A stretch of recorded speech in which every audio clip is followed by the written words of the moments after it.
ॐ योपाम् पुष्पम् वेद पुष्पवान् प्रजावान् वशुमान् भवते चन्द्रमा वा अपाम् पुष्पम् पुष्पवान् प्रजावान् वशुमान् भवति य एवम् वेद योपामायतनम् वेद आयतनवान् भवति अग्निर्वा अपामायतनम् आयतनवान् भवति योऽग्नेरायतनम् वेद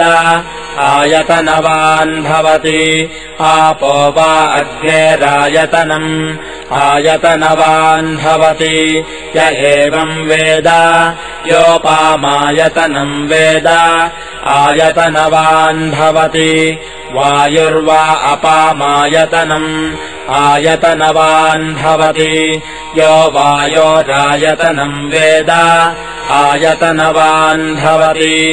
आपो वै वायोरायतनम् आयतनवान् भवति य एवम् वेद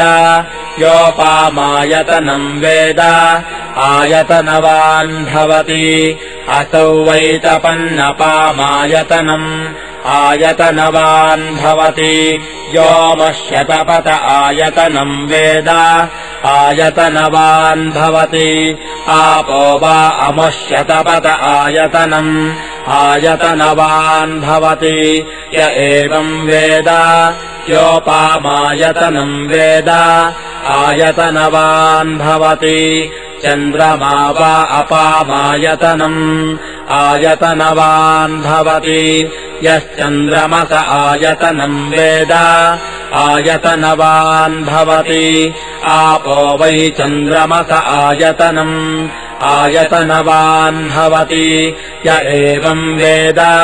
योपामायतनम् वेद आयतनवान् भवति नक्षत्राणि वा अपामायतनम् आयतनवान् भवति यो नक्षत्राणामायतनम् वेद आयतनवान् भवति आपो वै नक्षत्राणामायतनम् आयतनवान् भवति य एवम् वेद योपामायतनम् वेद आयतनवान् भवति पर्जन्यो वा अपामायतनम् आयतनवान् भवति यः पर्जन्यस्यायतनम् वेद आयतनवान् भवति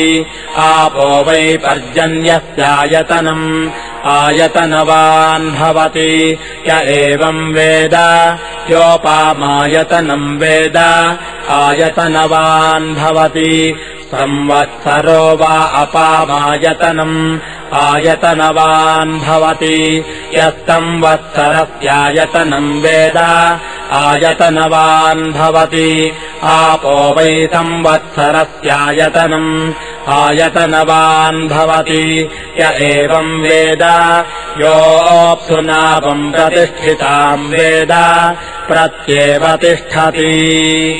राजाधिराजाय प्रसस्य साहिने नमो वयम् वै श्रवणाय कुर्महे समे कामान् कामकामाय मह्यम् कामेश्वरो वै श्रवणो ददातो कुबेराय वै श्रवणाय महाराजाय नमः।